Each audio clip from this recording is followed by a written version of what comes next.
सतनाम श्री वाहेगुरु साहिब जी। सोरठ महला तीजा। घर पहला ते तुके एक ओंकार सतगुर प्रसाद।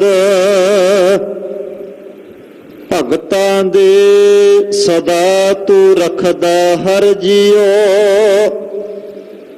तुर तू रखदा आया प्रहलाद जन तुद राख लै हर जियो। हर नाखस मार पचाया भगतां दे सदा तू रखदा हर जियो। तुर तू रखदा आया प्रहलाद जन तुद राख लै हर जियो। हर नाखस मार पचाया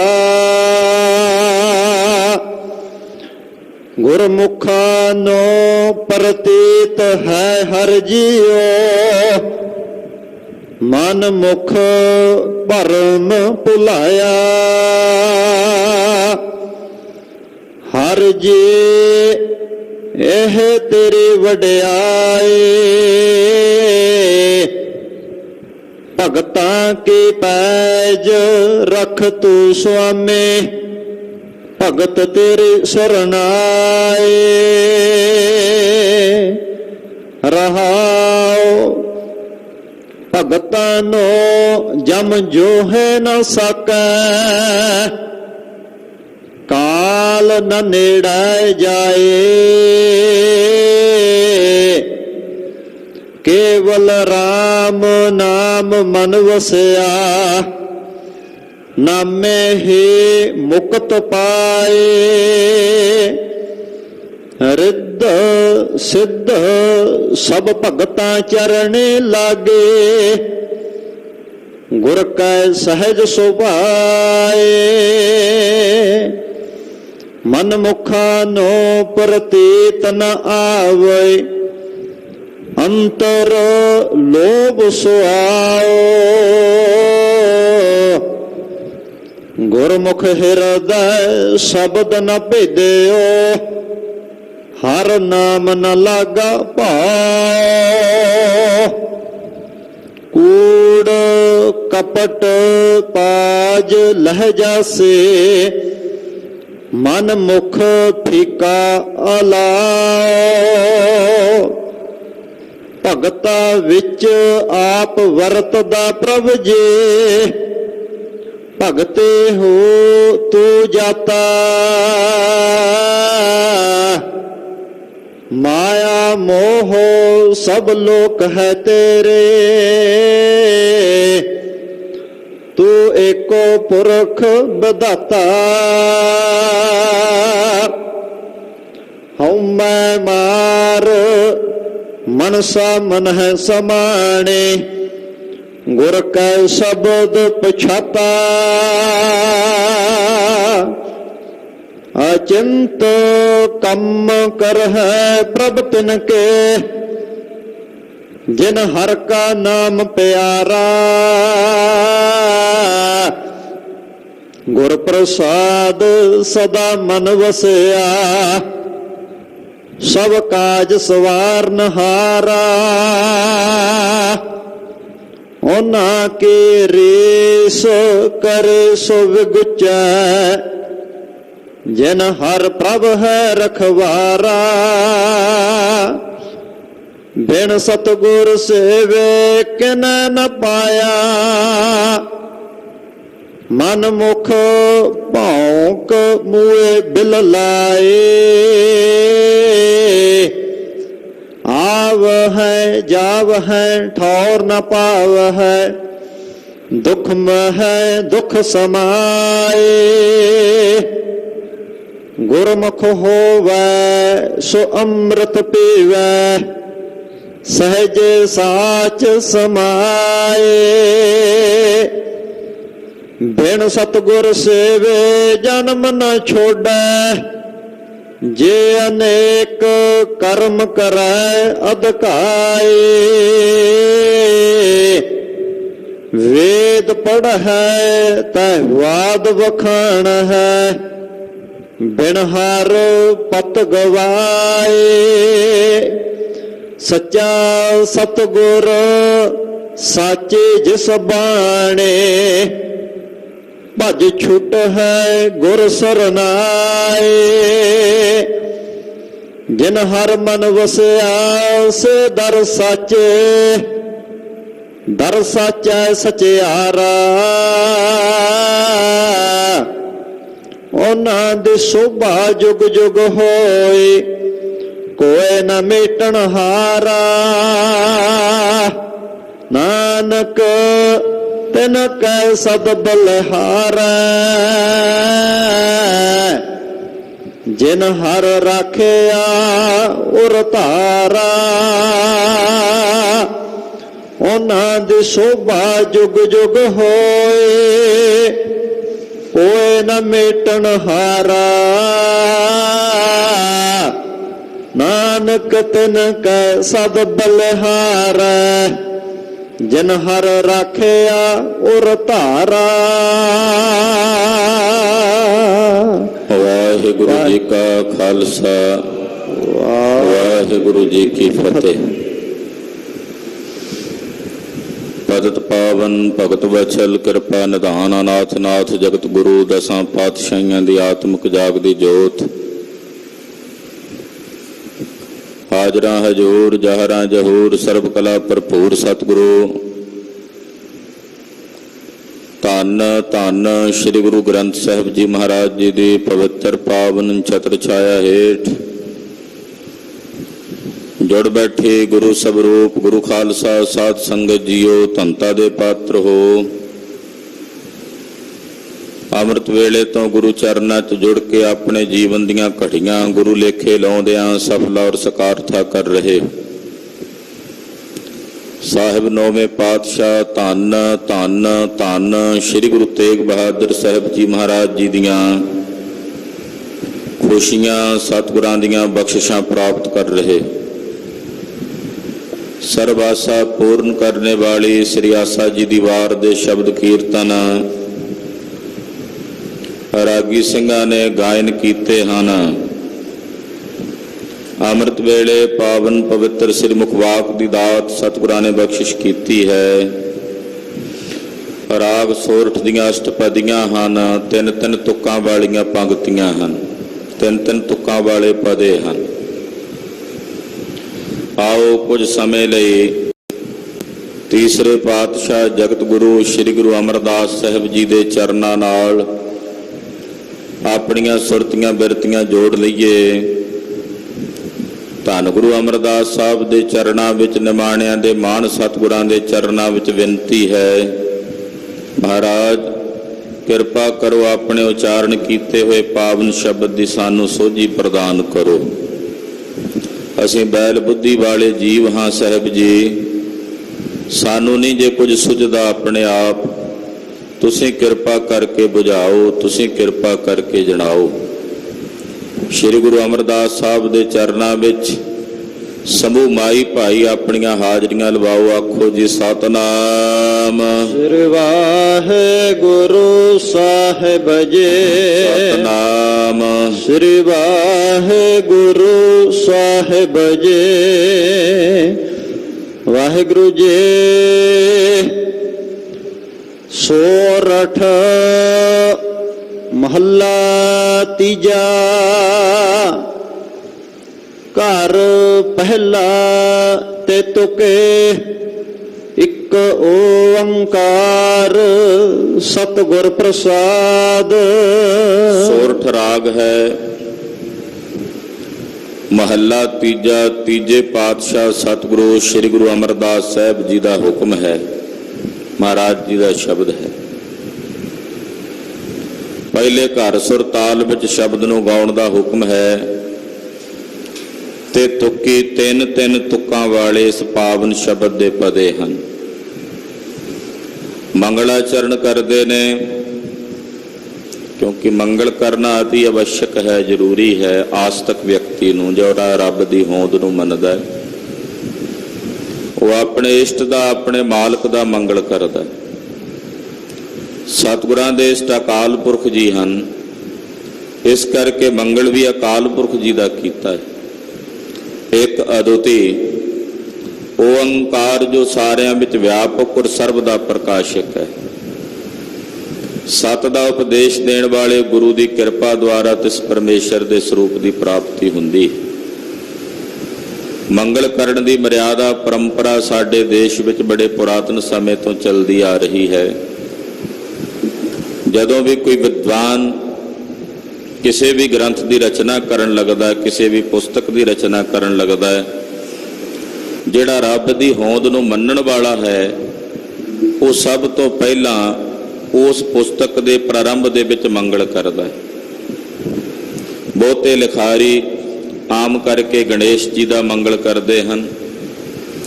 ਇਸੇ ਤਰ੍ਹਾਂ ਕੋਈ ਸਰਸਵਤੀ ਦਾ ਮੰਗਲ ਕਰਦਾ ਹੈ, ਸ਼ਾਰਦਾ ਦਾ ਮੰਗਲ ਕਰਦਾ ਹੈ। ਨਮੋ ਸ਼ਾਰਦਾ ਮਾਤ ਵਿਦਿਆ ਪ੍ਰਦਾਨੀ, ਕਰੋ ਮੇਧ ਮੇਧਾ ਯਥਾਕੰਤਰ ਵੈਨੀ, ਹਰੋ ਆਪਕਾਰੀ ਹਿਰਦੈ ਧਮ ਕੀਜੈ, ਹਰੋ ਮੋਹ ਆਦ ਸ਼ਾਂਤਾਤ ਦੀਜੈ। ਪਰ ਸਤਿਗੁਰੂ ਜੀ ਨੇ ਅਕਾਲ ਪੁਰਖ ਜੀ ਦਾ ਮੰਗਲ ਕੀਤਾ, ਜੋ ਸਾਰਿਆਂ ਵਿੱਚ ਵਿਆਪਕ ਔਰ ਇੱਕ ਹੈ। ਅੱਜ ਕੱਲ੍ਹ ਵੀ ਆਸਤਕ ਸੱਜਣ ਬਹੁਤ ਪੁਸਤਕਾਂ ਲਿਖਦੇ ਨੇ, ਬੜੇ ਬੜੇ ਵਿਦਵਾਨਾਂ ਵੱਲੋਂ, ਪ੍ਰੋਫੈਸਰਾਂ ਵੱਲੋਂ, ਡਾਕਟਰਾਂ ਵੱਲੋਂ ਪੁਸਤਕਾਂ ਲਿਖੀਆਂ ਜਾਂਦੀਆਂ। ਪਰ ਇੱਕ ਪਰੰਪਰਾ ਜੋ ਸਾਡੀ ਚੱਲਦੀ ਸੀ, ਸਾਡੇ ਜਿੰਨੇ ਧਰਮ ਗ੍ਰੰਥ ਨੇ, ਜੋ ਸਾਡੇ ਇਤਿਹਾਸ ਦੇ ਗ੍ਰੰਥ ਨੇ, ਗੁਰੂ ਸਾਹਿਬ ਨੇ ਵੀ ਜੋ ਪਾਵਨ ਬਾਣੀ ਰਚੀ ਆ, ਉਹਦੇ ਪ੍ਰਾਰੰਭ ਦੇ ਵਿੱਚ ਮੰਗਲਾਚਰਨ ਜ਼ਰੂਰ ਕੀਤਾ। ਤੋ ਸਿੱਖ ਸਾਹਿਤ ਦਾ ਕੋਈ ਗ੍ਰੰਥ ਲਿਖਿਆ ਜਾਵੇ, ਇਤਿਹਾਸ ਦਾ ਲਿਖਿਆ ਜਾਵੇ, ਗੁਰਬਾਣੀ ਦੇ ਕਿਸੇ ਵਿਸ਼ੇ ਨੂੰ ਲੈ ਕੇ ਕੋਈ ਗ੍ਰੰਥ ਲਿਖਿਆ ਜਾਵੇ, ਉਹਦੇ ਪ੍ਰਾਰੰਭ ਦੇ ਵਿੱਚ ਅੱਜ ਕੱਲ੍ਹ ਜਿਹੜੇ ਸਾਡੇ ਵਿਦਵਾਨ ਵੀਰ ਨੇ, ਪ੍ਰੋਫੈਸਰ ਨੇ, ਡਾਕਟਰ ਨੇ ਜਾਂ ਕੋਈ ਲਿਖਾਰੀ ਲਿਖਦੇ ਨੇ, ਉਹ ਮੰਗਲ ਨਹੀਂ ਕਰਦੇ, ਕਿਉਂਕਿ ਇਹ ਪੱਛਮੀ ਸੱਭਿਅਤਾ ਦਾ ਪ੍ਰਭਾਵ ਹੈ। ਪੱਛਮ ਦੇ ਵਿੱਚ ਜਿਤਨੀਆਂ ਵੀ ਪੁਸਤਕਾਂ ਲਿਖੀਆਂ ਜਾਂਦੀਆਂ ਨੇ, ਉਹਨਾਂ ਦੇ ਮੁੱਢ ਦੇ ਵਿੱਚ, ਉਹਨਾਂ ਦੇ ਪ੍ਰਾਰੰਭ ਦੇ ਵਿੱਚ ਕੋਈ ਮੰਗਲ ਨਹੀਂ ਕੀਤਾ ਜਾਂਦਾ, ਰੱਬ ਦੀ ਹੋਂਦ ਤੋਂ ਮੁਨਕਰ ਨਹੀਂ। ਇਸ ਕਰਕੇ ਪਰੰਪਰਾ ਜੋ ਹੈ ਉਹ ਸਾਡੇ ਸਿੱਖ ਵਿਦਵਾਨਾਂ ਨੂੰ, ਸਿੱਖ ਲਿਖਾਰੀਆਂ ਨੂੰ, ਸਿੱਖ ਪ੍ਰੋਫੈਸਰਾਂ ਨੂੰ, ਸਿੱਖ ਡਾਕਟਰਾਂ ਨੂੰ ਨਹੀਂ ਤਿਆਗਣੀ ਚਾਹੀਦੀ। ਜਦੋਂ ਵੀ ਕਿਸੇ ਗ੍ਰੰਥ ਦੀ ਰਚਨਾ ਕਰਦੇ ਹਨ ਜਾਂ ਕਿਸੇ ਪੁਸਤਕ ਨੂੰ ਲਿਖਦੇ ਨੇ ਜਾਂ ਕੋਈ ਲੇਖ ਲਿਖਦੇ ਨੇ, ਤਾਂ ਉਹਦੇ ਪ੍ਰਾਰੰਭ ਵਿੱਚ ਮੰਗਲ ਜ਼ਰੂਰ ਹੋਣਾ ਚਾਹੀਦਾ, ਆਪਣੇ ਇਸ਼ਟ ਦੇਵ ਦਾ। ਹਾਂ, ਜੇ ਕੋਈ ਰੱਬ ਨੂੰ ਨਹੀਂ ਮੰਨਦਾ, ਉਹ ਨਾ ਕਰੇ ਮੰਗਲ, ਉਹਦੇ ਤੇ ਫਿਰ ਕਿਸੇ ਪ੍ਰਕਾਰ ਦਾ ਕੋਈ ਟੀਕਾ ਟਿੱਪਣੀ ਨਹੀਂ ਹੈ। ਪਰ ਰੱਬੀ ਹੋਂਦ ਨੂੰ ਮੰਨਣ ਵਾਲਾ ਆਸਥਾਵਾਨ ਵੀ ਅਗਰ ਮੰਗਲਾਚਰਨ ਨਾ ਕਰੇ, ਫਿਰ ਗੱਲ ਨਹੀਂ ਬਣਦੀ। ਪੁਰਾਤਨ ਸਮਿਆਂ ਵਿੱਚ ਤਾਂ ਜਦੋਂ ਕੋਈ ਪ੍ਰਾਰੰਭ ਦੇ ਵਿੱਚ ਮੰਗਲਾਚਰਨ ਨਹੀਂ ਸੀ ਹੁੰਦਾ, ਤੇ ਧਾਰਮਿਕ ਵਿਅਕਤੀ ਉਸ ਪੁਸਤਕ ਦੇ ਵਿੱਚ ਪ੍ਰਵੇਸ਼ਕਾ ਹੀ ਨਹੀਂ ਸੀ ਕਰਦੇ। ਕਹਿੰਦੇ ਨਾਸਤਕਾਂ ਦੀ ਲਿਖੀ ਹੋਈ ਕਿਤਾਬ ਅਸੀਂ ਪੜ੍ਹਨੀ ਨਹੀਂ ਹੈ, ਇਹਦੇ ਮੁੱਢ ਦੇ ਵਿੱਚ ਰੱਬ ਦਾ ਮੰਗਲ ਹੀ ਨਹੀਂ, ਪਰਮੇਸ਼ਰ ਦਾ ਮੰਗਲ ਹੀ ਨਹੀਂ। ਤੋ ਪ੍ਰਵੇਸ਼ਕਾ ਵੀ ਕਿਤਾਬ ਵਿੱਚ ਇਸ ਕਰਕੇ ਕਰਦੇ ਸਨ, ਕਿਸੇ ਗ੍ਰੰਥ ਦੇ ਵਿੱਚ ਜੇ ਮੁੱਢ ਦੇ ਵਿੱਚ, ਪ੍ਰਾਰੰਭ ਦੇ ਵਿੱਚ ਆਪਣੇ ਇਸ਼ਟ ਦਾ, ਪ੍ਰਭੂ ਦਾ ਕਿਸੇ ਨੇ ਮੰਗਲ ਕੀਤਾ, ਤੋ ਇੱਥੇ ਮੰਗਲਾਚਰਨ ਕੀਤਾ। ਇੱਕ ਅਦੁੱਤੀ ਪ੍ਰਮਾਤਮਾ ਓੰਕਾਰ ਸਾਰਿਆਂ ਵਿੱਚ ਵਿਆਪਕ ਹੈ, ਸਰਬ ਦਾ ਪ੍ਰਕਾਸ਼ਕ ਹੈ। ਸਤ ਦਾ ਉਪਦੇਸ਼ ਦੇਣ ਵਾਲੇ ਗੁਰੂ ਦੀ ਕਿਰਪਾ ਦੁਆਰਾ ਤਿਸ ਵਾਹਿਗੁਰੂ ਪਰਮੇਸ਼ਰ ਦੇ ਸਰੂਪ ਦੀ ਪ੍ਰਾਪਤੀ ਹੁੰਦੀ ਹੈ। ਭਗਤਾਂ ਦੇ ਸਦਾ ਤੂੰ ਰੱਖਦਾ ਹਰ ਜੀਓ, ਧੁਰ ਤੂੰ ਰੱਖਦਾ ਆਇਆ। ਇਹ ਵਾਹਿਗੁਰੂ ਜੀ, ਭਗਤਾਂ ਦੀ ਮੁੱਢ ਤੋਂ, ਪ੍ਰਾਰੰਭ ਤੋਂ ਤੁਸੀਂ ਰੱਖਦੇ ਆਏ। ਤੁਸੀਂ ਸਦਾ ਆਪਣੇ ਭਗਤਾਂ ਦੀ ਪੈਜ ਰੱਖਦੇ ਹੋ, ਪੱਤ ਰੱਖਦੇ ਹੋ, ਆਪਣੇ ਸੇਵਕਾਂ ਦੀ ਪੱਤ ਰੱਖਦੇ ਹੋ। ਸਿੱਖਾਂ ਦਾ ਮਨ ਨੀਵਾ, ਮਤ ਉੱਚੀ, ਮਤ ਔਰ ਪੱਤ ਕਾ ਰਾਖਾ ਅਕਾਲ ਪੁਰਖ ਵਾਹਿਗੁਰੂ। ਤੁਸੀਂ ਪੱਤ ਦੇ ਵੀ ਰਾਖੇ ਹੋ ਮਹਾਰਾਜ। ਤੁਸੀਂ ਆਪਣੇ ਭਗਤਾਂ ਆਪਣੇ ਸੇਵਕਾਂ ਦੀ ਪੱਤ ਰੱਖਦੇ ਹੋ। ਰੋਜ਼ ਪੜਿਆ ਜਾਂਦਾ, ਹਰ ਜੁਗ ਜੁਗ ਭਗਤਿ ਉਪਾਇਆ, ਪੈਜ ਰੱਖਦਾ ਆਇਆ RAM ਰਾਜ। ਹਰਨਾਕਸ਼ ਦੁਸ਼ਟ ਹਰ ਮਾਰਿਆ, ਪ੍ਰਹਿਲਾਦ ਤਰਾਇਆ। ਭਗਤਾਂ ਦੀ ਸਦਾ ਤੂੰ ਰੱਖਦਾ ਹਰ ਜੀ। ਇਹ ਹਰ ਜੀ ਤੁਸੀਂ ਆਪਣੇ ਭਗਤਾਂ ਦੀ ਸਦਾ ਹੀ ਰੱਖਦੇ, ਕਿਉਂਕਿ ਭਗਤਾਂ ਦੀ ਵਡਿਆਈ ਖੁਦ ਪਰਮੇਸ਼ਰ ਦੀ ਵਡਿਆਈ ਹੈ, ਤੇ ਭਗਤਾਂ ਦੀ ਨਿੰਦਾ ਖੁਦ ਪਰਮੇਸ਼ਰ ਦੀ ਨਿੰਦਾ ਹੈ। ਇਸ ਕਰਕੇ ਆਪਣੇ ਭਗਤਾਂ ਦੀ ਪੈਜ, ਆਪਣੇ ਭਗਤਾਂ ਦੀ ਵਡਿਆਈ हे ਮਹਾਰਾਜ ਜੀ ਤੁਸੀਂ ਸਦਾ ਰੱਖਦੇ ਹੋ। ਔਰ ਅੱਜ ਤੋਂ ਨਹੀਂ, ਧੁਰ ਤੋਂ ਜਦੋਂ ਸੰਸਾਰ ਬਣਾਇਆ, ਸ੍ਰਿਸ਼ਟੀ ਦੀ ਰਚਨਾ ਕੀਤੀ, ਭਗਤ ਪਰਮੇਸ਼ਰ ਨੇ ਉਦੋਂ ਹੀ ਆਪਣੇ ਪੈਦਾ ਕੀਤੇ। ਭਗਤ ਉਦੋਂ ਤੋਂ ਪੈਦਾ ਹੋਏ। ਇਸ ਕਰਕੇ ਧੁਰ ਤੋਂ, ਮੁੱਢ ਤੋਂ, ਪ੍ਰਾਰੰਭ ਤੋਂ, ਜਦੋਂ ਦੀ ਸ੍ਰਿਸ਼ਟੀ ਦੀ ਰਚਨਾ ਹੋਈ ਹੈ, ਆਦਿ ਕਾਲ ਤੋਂ ਤੁਸੀਂ ਆਪਣੇ ਭਗਤਾਂ ਦੀ ਪੈਜ ਰੱਖਦੇ ਆਏ। ਅੱਜ ਕੋਈ ਨਵੀਂ ਨਹੀਂ ਪੇ ਰੱਖਦੇ, ਮੁੱਢ ਤੋਂ, ਪ੍ਰਾਰੰਭ ਤੋਂ, ਜੁਗਾਂ ਜੁਗਾਂ ਤੋਂ ਤੁਹਾਡੀ ਇਹ ਬਾਣ ਹੈ ਵਾਹਿਗੁਰੂ ਜੀ ਹਰ ਜੀ, ਕਿ ਤੁਸੀਂ ਆਪਣੇ ਭਗਤਾਂ ਦੀ ਪੈਜ ਰੱਖਦੇ ਹੋ। ਪ੍ਰਹਿਲਾਦ ਜਨ ਤੁਧ ਰਾਖ ਲੈ ਹਰ ਜੀਓ, ਹਰਨਾਖ ਸਮਾਰ ਪਚਾਇਆ। ਮਹਾਰਾਜ ਜੀ ਇਹ ਪ੍ਰਮਾਣ ਹੈ, ਉਦਾਹਰਣ ਹੈ ਕਿ ਕਿਵੇਂ ਤੁਸੀਂ ਆਪਣੇ ਭਗਤ ਪ੍ਰਹਿਲਾਦ ਦੀ ਰੱਖਿਆ ਕੀਤੀ, ਭਗਤ ਪ੍ਰਹਿਲਾਦ ਦੀ ਪੈਜ ਰੱਖੀ।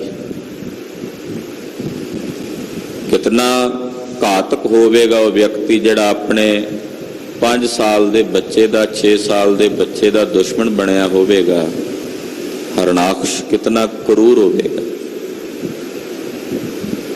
ਕਿਤਨੀ ਰਾਖਸ਼ੀ ਬਿਰਤੀ ਹੋਵੇਗੀ ਉਹਦੇ ਅੰਦਰ, ਕਿਤਨੀ ਦਾਨਵੀ ਬਿਰਤੀ ਹੋਵੇਗੀ ਕਿ ਆਪਣੇ ਬੱਚੇ ਨੂੰ ਕਦੇ ਅੱਗ ਦੇ ਵਿੱਚ ਜਲਾਉਣ ਦਾ ਯਤਨ ਕਰਦਾ ਹੈ, ਕਦੇ ਪਾਣੀ ਵਿੱਚ ਡੋਬ ਕੇ ਮਾਰਨ ਦਾ ਯਤਨ ਕਰਦਾ ਹੈ, ਕਦੇ ਜ਼ਹਿਰ ਦੇ ਕੇ ਮਾਰਨ ਦਾ ਯਤਨ ਕਰਦਾ। ਦੇਖ ਦੇਖ ਤੇ ਜੇ ਜ਼ਹਿਰ ਦਿੰਦਾ ਤਾਂ ਉਹ ਜ਼ਹਿਰ ਵੀ ਅੰਮ੍ਰਿਤ ਹੋ ਜਾਂਦਾ।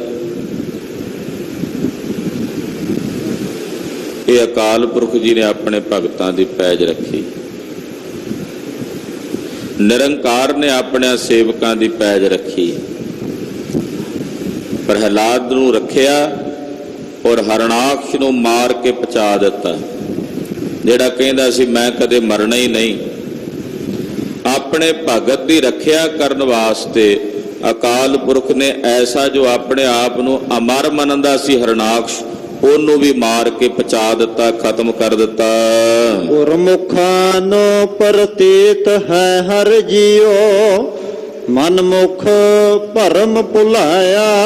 ਇਸ ਗੱਲ ਦੀ ਪ੍ਰਤੀਤ ਗੁਰਮੁਖਾਂ ਨੂੰ ਤਾਂ ਹੈ। ਗੁਰਮੁਖ ਤਾਂ ਇਸ ਗੱਲ ਤੇ ਭਰੋਸਾ ਰੱਖਦੇ ਨੇ ਵੀ ਪਰਮੇਸ਼ਰ ਸਾਡੀ ਪੱਤ ਦਾ ਰੱਖ ਹੈ, ਸਤਿਗੁਰੂ ਜੀ ਸਾਡੇ ਰਖਵਾਲੇ ਨੇ। ਗੁਰਮੁਖਾਂ ਨੂੰ ਇਹ ਭਰੋਸਾ ਹੈ ਕਿ ਸਤਿਗੁਰੂ ਜੀ ਸਾਡੇ ਰਖਵਾਲੇ ਨੇ, ਵਾਹਿਗੁਰੂ ਜੀ ਸਾਡੇ ਰਖਵਾਲੇ ਨੇ। ਰਾਖਾ ਏਕ ਹਮਾਰਾ ਸੁਆਮੀ, ਰਾਖਾ ਏਕ ਹਮਾਰਾ ਸੁਆਮੀ, ਰਾਖਾ ਏਕ ਹਮਾਰਾ ਸੁਆਮੀ, ਰਾਖਾ ਏਕ ਹਮਾਰਾ ਸੁਆਮੀ। ਇਹ ਸੁਆਮੀ ਜੀ ਤੁਸੀਂ ਸਾਡੇ ਰਖਵਾਲੇ ਹੋ। ਗੁਰਮੁਖਾਂ ਨੂੰ ਇਸ ਗੱਲ ਦੀ ਪ੍ਰਤੀਤ ਹੈ, ਜਿਸ ਦਾ ਸਾਹਿਬ ਡਾਢਾ ਹੋਏ ਤਿਸ ਨੂੰ ਮਾਰ ਨਾ ਸਕੈ ਕੋਈ। ਗੁਰਮੁਖਾਂ ਨੂੰ ਭਰੋਸਾ ਹੈ ਇਸ ਗੱਲ ਦਾ, ਗੁਰਮੁਖ ਯਕੀਨ ਕਰਦੇ ਨੇ, ਗੁਰਮੁਖਾਂ ਨੂੰ ਪ੍ਰਤੀਤ ਹੈ,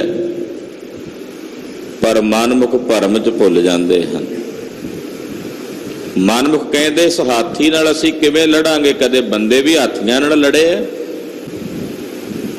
ਇਹ ਤਾਂ ਮਾਰ ਦੇਗਾ, ਮੈਨੂੰ ਚੀਰ ਦੇਗਾ, ਖੂਨੀ ਹਾਥੀ ਹੈ।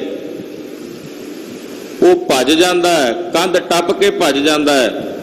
ਜਦੋਂ ਗੁਰਮੁਖ ਨੂੰ ਕਿਹਾ ਜਾਂਦਾ ਤਾਂ ਗੁਰਮੁਖ ਸਤ ਬਚਨ ਕਰਕੇ ਕਹਿੰਦਾ, ਹਾਂ ਮਹਾਰਾਜ ਇਹ ਤਾਂ ਇਸ ਧਰਤੀ ਦਾ ਹੈ, ਤੁਸੀਂ ਕਿਰਪਾ ਕਰੋ, ਮੈਂ ਤਾਂ ਇੰਦਰ ਦੇ ਹਾਥੀ ਐਰਾਵਤ ਨਾਲ ਵੀ ਜਾ ਲੜਾਂ, ਉਹਨੂੰ ਵੀ ਮਾਰ ਦਿਆਂ। ਗੁਰਮੁਖਾਂ ਦੇ ਕੋਲ ਇਹ ਪ੍ਰਤੀਤ ਹੈ ਕਿ ਗੁਰੂ ਪਾਤਸ਼ਾਹ ਸਾਡੇ ਰਾਖੇ ਨੇ, ਮਨਮੁਖ ਅੰਦਰ ਪ੍ਰਤੀਤ ਨਹੀਂ ਹੁੰਦੀ। ਗੁਰਮੁਖ ਤੇ ਮਨਮੁਖ ਵਿੱਚ ਸਭ ਤੋਂ ਵੱਡਾ ਜੇ ਕੋਈ ਫਰਕ ਵੇਖਣਾ ਹੋਵੇ, ਕੀ ਫਰਕ ਹੈ? ਤਾਂ ਇਹ ਫਰਕ ਹੈ, ਗੁਰਮੁਖ ਆਪਣੇ ਸਾਹਿਬ ਤੇ ਭਰੋਸਾ ਰੱਖਦਾ ਤੇ ਮਨਮੁਖ ਥਾਂ ਥਾਂ ਤੇ ਭਰੋਸਾ ਰੱਖਦਾ। ਮਨਮੁਖ ਅੰਦਰ ਪ੍ਰਤੀਤ ਹੀ ਨਹੀਂ ਹੁੰਦੀ ਆਪਣੇ ਮਾਲਕ ਦੀ, ਆਪਣੇ ਗੁਰੂ ਦਾ ਭਰੋਸਾ ਹੀ ਨਹੀਂ ਹੁੰਦਾ, ਉਹ ਬੇਪ੍ਰਤੀਤਾ ਤੇ ਬੇਵਿਸ਼ਵਾਸਾ ਹੁੰਦਾ। ਤੇ ਜਿਨ੍ਹਾਂ ਦੇ ਅੰਦਰ ਭਰੋਸਾ ਹੈ ਉਹਨਾਂ ਦੇ ਬੇੜੇ ਬੰਨੇ ਲੱਗੇ ਹੈ। ਇਸ ਕਰਕੇ ਕਹਿ ਰਹੇ ਨੇ, ਗੁਰਮੁਖਾਂ ਨੂੰ ਪ੍ਰਤੀਤ ਹੈ ਹਰ ਜੀ, ਪਰ ਜਿਹੜੇ ਮਨਮੁਖ ਨੇ ਉਹ ਭਰਮ ਚ ਭੁਲਾਏ ਹੋਏ ਹਨ। ਹਰ ਜੀ ਇਹ ਤੇਰੀ ਵਡਿਆਈ, ਹਰ ਜੀਓ ਇਹੀ ਹੈ ਤੁਹਾਡੀ ਵਡਿਆਈ ਕਿ ਤੁਸੀਂ ਆਪਣੇ ਭਗਤਾਂ ਦੀ ਪੈਜ ਰੱਖਦੇ ਹੋ। ਮਹਾਰਾਜ ਹਰ ਜੀ ਤੁਹਾਡੀ ਇਹ ਵਡਿਆਈ ਹੈ। ਭਗਤਾਂ ਕੀ ਪੈਜ ਰਖ ਤੂੰ ਸੁਆਮੀ, ਭਗਤ ਤੇਰੀ ਸਰਨਾਏ। ਮਹਾਰਾਜ ਜੀ ਤੁਸੀਂ ਆਪਣੇ ਭਗਤਾਂ ਦੀ ਪੈਜ ਰੱਖਦੇ ਹੋ, ਰੱਖੋ ਵੀ ਕਿਉਂ ਨਾ, ਕਿਉਂਕਿ ਭਗਤ ਤੁਹਾਡੀ ਸ਼ਰਨ ਚ ਜੋ ਹਨ।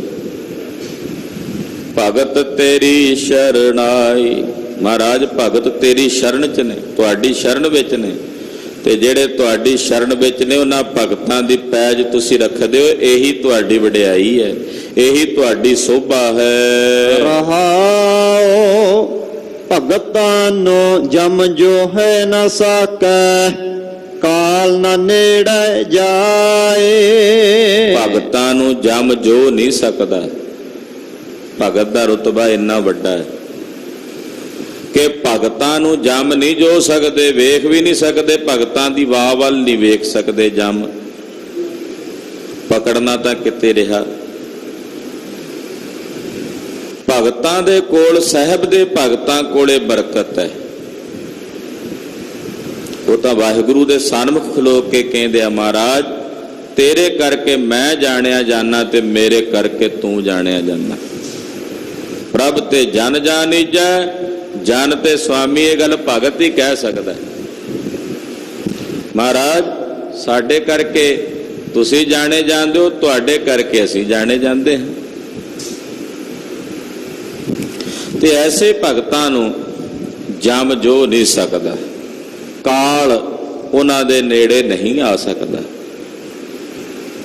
ਕਾਲ ਨਾ ਨੇੜੇ ਜਾਈ, ਕਾਲ ਉਹਨਾਂ ਦੇ ਨੇੜੇ ਨਹੀਂ ਜਾ ਸਕਦਾ। ਜਿਹੜੇ ਐਸੇ ਭਗਤ ਨੇ, ਯਤਨ ਕੀਤਾ ਮਾਰਨ ਦਾ, ਹਰਨਾਕਸ਼ ਨੇ ਕੋਈ ਥੋੜੇ ਯਤਨ ਨਹੀਂ ਕੀਤੇ ਭਗਤ ਪ੍ਰਹਿਲਾਦ ਨੂੰ ਮਾਰਨ ਦੇ, ਪਰ ਕੀ ਮਜਾਲ ਕਾਲ ਦੀ ਕਿ ਭਗਤ ਪ੍ਰਹਿਲਾਦ ਦੀ ਮਰਜ਼ੀ ਤੋਂ ਬਿਨਾਂ ਉਹਨਾਂ ਦੇ ਨੇੜੇ ਆ ਸਕਦਾ। ਤੋ ਕਾਲ ਉਹਨਾਂ ਦੇ ਨੇੜੇ ਨਹੀਂ ਜਾਂਦਾ। ਉਹ ਸਵੈ ਇੱਛਾ ਸਹਿਤ ਸਵਛੰਦ ਹੁੰਦੇ ਨੇ, ਜਨਮ ਵੀ ਸਵੈ ਇੱਛਾ ਸਹਿਤ ਲੈਂਦੇ ਆ ਔਰ ਸਰੀਰ ਵੀ ਸਵੈ ਇੱਛਾ ਸਹਿਤ ਤਿਆਗਦੇ ਆ। ਸਵੈ ਇੱਛਾ, ਸਵੈ ਇੱਛਾ ਹੋਈ ਤਾਂ ਸਰੀਰ ਤਿਆਗਣ। ਸਵਛੰਦ ਤੋ ਅਕਾਲ ਪੁਰਖ ਵਾਹਿਗੁਰੂ ਪਰਮੇਸ਼ਰ ਦੇ ਭਗਤਾਂ ਦੇ ਨੇੜੇ ਕਾਲ ਨਹੀਂ ਆਉਂਦਾ। ਕੇਵਲ RAM ਨਾਮ ਮਨ ਵਸਿਆ, ਨਾਮੇ ਹੀ ਮੁਕਤ ਪਾਏ। ਕੇਵਲ RAM ਦਾ ਨਾਮ ਹੀ ਜੀਵ ਦੇ ਮਨ ਵਿੱਚ ਵਸਿਆ ਹੋਇਆ, ਭਗਤਾਂ ਦੇ ਹਿਰਦਿਆਂ 'ਚ ਵਸਿਆ ਹੋਇਆ। RAM ਦਾ ਨਾਮ ਹੀ ਭਗਤਾਂ ਦੇ ਹਿਰਦਿਆਂ 'ਚ ਵਸਿਆ ਹੋਇਆ ਔਰ ਉਸੇ ਨਾਮ ਦੁਆਰਾ ਹੀ ਉਹਨਾਂ ਨੂੰ ਮੋਕਸ਼ ਦੀ, ਮੁਕਤੀ ਦੀ ਪ੍ਰਾਪਤੀ ਹੋਈ ਹੈ। ਰਿੱਧ ਸਿੱਧ ਸਭ ਭਗਤਾਂ ਚਰਣੇ ਲਾਗੇ, ਗੁਰ ਕੈ ਸਹਿਜ ਸੁਭਾਏ। ਜਿਹੜੀਆਂ ਰਿੱਧੀਆਂ ਸਿੱਧੀਆਂ ਨੇ ਭਗਤਾਂ ਦੇ ਚਰਨਾਂ 'ਚ ਰਹਿੰਦੀਆਂ ਹਨ, ਉਹਨਾਂ ਦੇ ਚਰਨਾਂ ਦੀਆਂ ਦਾਸੀਆਂ ਬਣ ਕੇ ਰਹਿੰਦੀਆਂ ਰਿੱਧੀਆਂ ਸਿੱਧੀਆਂ, ਪਰ ਉਹ ਅੰਗੀਕਾਰ ਨਹੀਂ ਕਰਦੇ। ਬਾਬਾ ਠਾਕੁਰ ਜੀ ਬੜੀ ਉੱਚੀ ਅਵਸਥਾ ਦੇ ਸਾਧੂ ਮਹਾਤਮਾ ਹੋਏ। ਸ਼ੇਰੇ ਪੰਜਾਬ ਮਹਾਰਾਜਾ ਰਣਜੀਤ ਸਿੰਘ ਦੇ ਸਮਕਾਲੀ ਸਨ। ਤਕਰੀਬਨ ਲਗਾਤਾਰ ਸੁਖਮਣੀ ਸਾਹਿਬ ਦੀ ਬਾਣੀ ਦੇ ਜਾਪ ਕਰਦੇ ਰਹਿੰਦੇ ਮਹਾਂਪੁਰਸ਼, ਤੇ ਅਕਸਰ ਸ਼ੇਰੇ ਪੰਜਾਬ ਇਹਨਾਂ ਦੇ ਦਰਸ਼ਨ ਕਰਨ ਲਈ ਗੁਰੂ ਅਰਜਨ ਦੇਵ ਸਾਹਿਬ ਦੇ ਸ਼ਹੀਦੀ ਸਥਾਨ ਤੇ ਦਿਉਰਾ ਸਾਹਿਬ ਆਉਣਾ, ਉੱਥੇ ਹੀ ਰਿਹਾ ਕਰਦੇ ਲਾਹੌਰ ਸ਼ਹਿਰ। करामाती सिद्ध कोई अजमत सी, ਉਹਦੇ ਕੋਲ कोई करामात सी। वो शेरे पंजाब ਨੂੰ मिलन गया। बाबा ठाकुर जी की उन्हें शोभा सुनी सी भी उन्हों का बड़ा प्रताप है, शेरे पंजाब ਜਿਹਦੇ अगे झुकदा।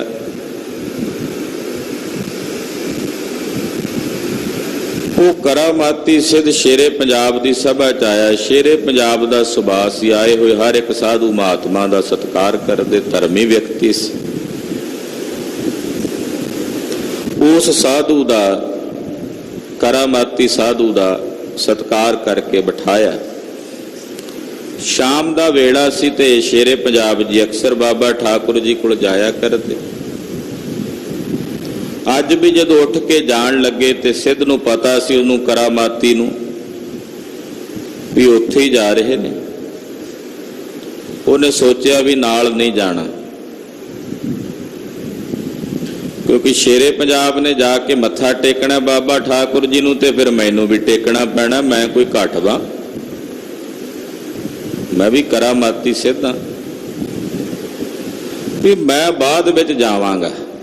बहाना लाया, कहता जी मैं सुचेते जाना, तुसी चलो तो मैं पिछों आउणा। शेरे पंजाब चले गए। करामाती सिद्ध जान के बाद विच लेट गया भी जदों बाद विच जावांगा शेरे पंजाब मेरे सत्कार वजों उठेगा ते बाबे ठाकुर नूं भी उठना पवेगा मेरे अदब वजों, मेरे सत्कार वजों।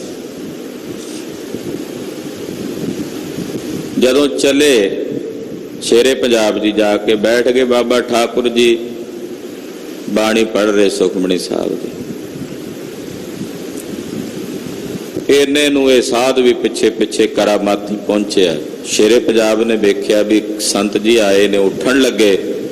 ठाकुर जी ने इशारा किया रणजीत सिंह जी नूं बैठे रहो, उठना नहीं है। हंकार तोड़ना सी उसका।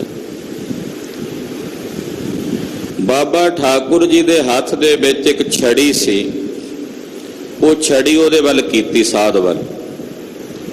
छड़ी दे अगले पासे एक पानी दी बूंद दी झलक जी उहनूं दिसी। वेखदियां सार सुनमुन हो गया।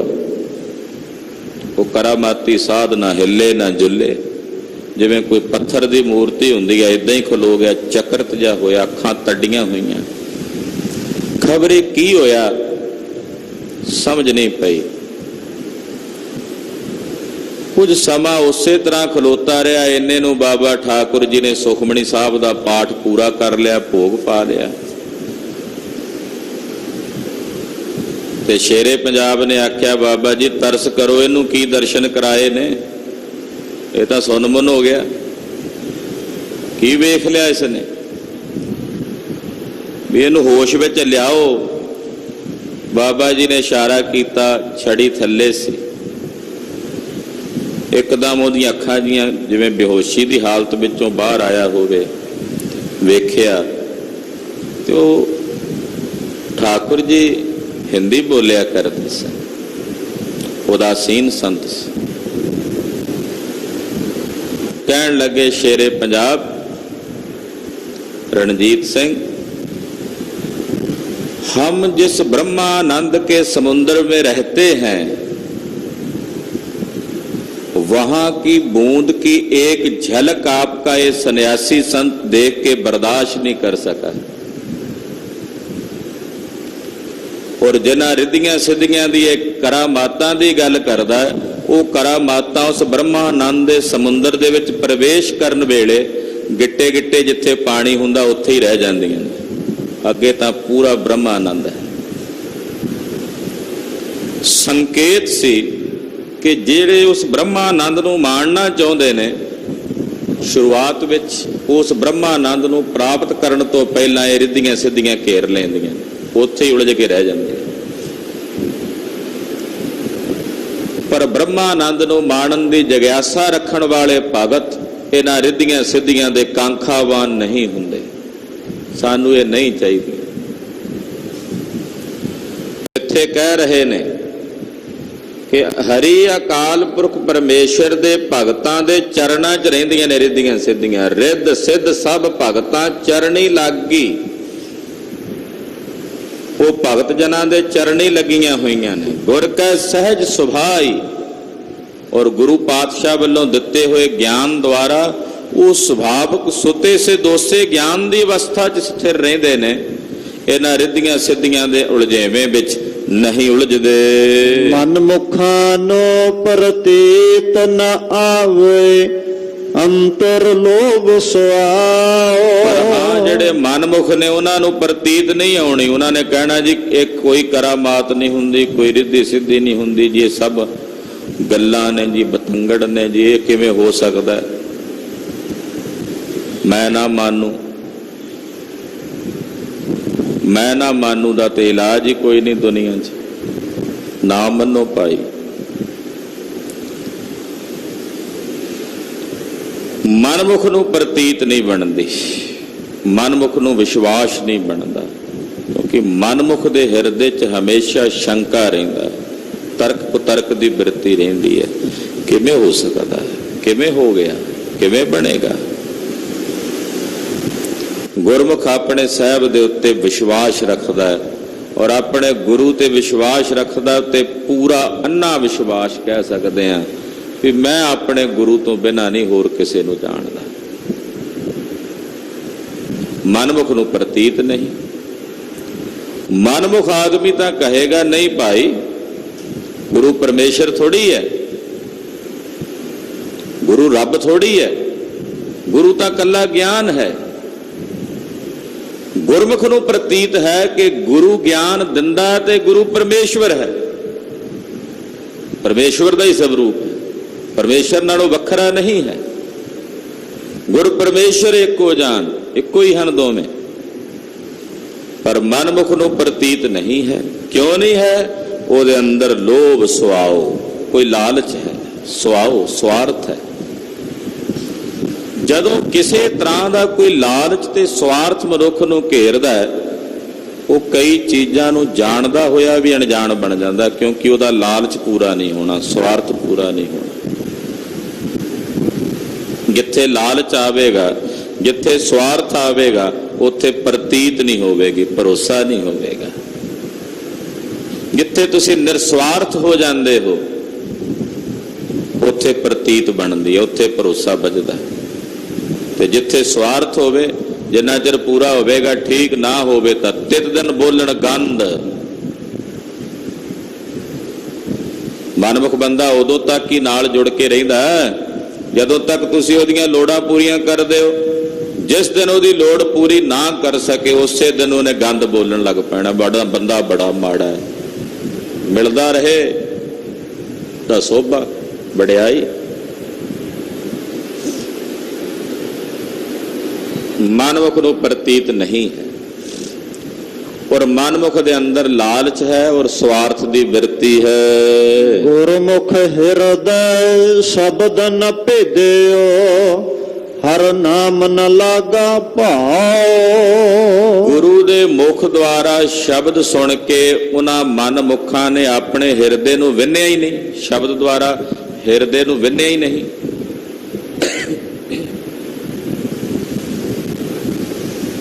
ਗੁਰੂ ਦੇ ਮੁਖ ਦੁਆਰਾ ਨਾ ਸ਼ਬਦ ਸੁਣਿਆ, ਨਾ ਉਸ ਸ਼ਬਦ ਦੁਆਰਾ ਆਪਣੇ ਮਨ ਨੂੰ ਭੇਦਿਆ, ਵਿੰਨਿਆ, ਔਰ ਨਾ ਹੀ ਉਸ ਮਨਮੁਖ ਦਾ ਹਰੀ ਦੇ ਨਾਮ ਨਾਲ ਭਾਉ ਲੱਗਦਾ, ਪ੍ਰੇਮ ਵੀ ਨਹੀਂ ਲੱਗਦਾ।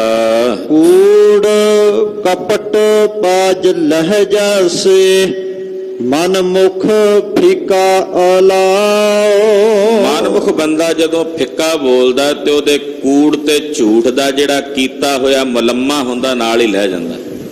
ਆਖੋ ਸਤਿਨਾਮ ਸ੍ਰੀ ਵਾਹਿਗੁਰੂ। ਮਨਮੁਖ ਜੇ ਗੁਰਮੁਖ ਬਣ ਕੇ ਵੀ ਬੜਾ ਬਾਹਰੋਂ ਆਖੇ ਮਿੱਠੀਆਂ ਮਿੱਠੀਆਂ ਗੱਲਾਂ ਕਰਕੇ ਵੀ ਮੈਂ ਤਾਂ ਗੁਰਮੁਖਤਾਈ ਦਾ ਧਾਰਨੀ ਆ, ਪਰ ਉਹਦੇ ਬੋਲਾਂ ਦੇ ਵਿੱਚੋਂ ਸੁਭਾਵਕ ਹੀ ਕੁਝ ਨਾ ਕੁਝ ਇਹੋ ਜਿਹਾ ਫਿੱਕਾਪਨ ਤੁਸੀਂ ਸੁਣੋਗੇ, ਪਤਾ ਲੱਗ ਜਾਏਗਾ ਵੀ ਇਹ ਗੁਰਮੁਖ ਨਹੀਂ, ਮਨਮੁਖ ਹੈ। ਕਾਂ ਤੇ ਕੋਇਲ ਵੇਖਣ ਨੂੰ ਭਾਵੇਂ ਇੱਕੋ ਜਿਹੇ ਲੱਗਦੇ ਨੇ, ਪਰ ਬੋਲੀ ਤੋਂ ਪਛਾਣਿਆ ਜਾਂਦਾ ਵੀ ਇਹ ਕਾਂ ਹੈ ਤੇ ਕੋਇਲ ਹੈ। ਵੇਖਣ ਨੂੰ ਦੋਵੇਂ ਇੱਕੋ ਜਿਹੇ ਨੇ, ਬੋਲੀ ਤੋਂ ਪਛਾਣੇ ਜਾਂਦੇ। ਵੇਖਣ ਨੂੰ ਤਾਂ ਗੁਰਮੁਖ ਦਾ ਸਰੀਰ ਵੀ ਉਹੋ ਜਿਹਾ ਹੁੰਦਾ ਤੇ ਮਨਮੁਖ ਦਾ ਵੀ ਉਹੋ ਜਿਹਾ ਹੁੰਦਾ, 2 ਅੱਖਾਂ ਵਾਲਾ, 2 ਪੈਰਾਂ ਵਾਲਾ, 2 ਹੱਥਾਂ ਵਾਲਾ। ਪਰ ਜਦੋਂ ਗੁਰਮੁਖ ਬੋਲਦਾ ਤੇ ਕਿਸੇ ਦਾ ਹਿਰਦਾ ਸ਼ਾਂਤ ਹੋ ਜਾਂਦਾ, ਮਨਮੁਖ ਬੋਲਦਾ ਤੇ ਉਹ ਅੱਗ ਲਾ ਦਿੰਦਾ, ਭਾਂਬੜ ਲਾ ਦਿੰਦਾ ਤੇ ਫਿਰ ਕਹਿੰਦਾ ਜੀ ਮੈਂ ਸੱਚ ਬੋਲਦਾ, ਲੋਕਾਂ ਨੂੰ ਤਾਂ ਭੈੜਾ ਲੱਗਦਾ। ਇਹੋ ਜਿਹਾ ਕਿਹੜਾ ਸੱਚ ਹੈ ਜਿਹੜਾ ਲੋਕਾਂ ਦੇ ਹਿਰਦਿਆਂ ਨੂੰ ਵਲੁੰਦਰ ਕੇ ਧੜੇ ਬੰਦੀਆਂ ਵਿੱਚ ਵੰਡ ਦੇਵੇ?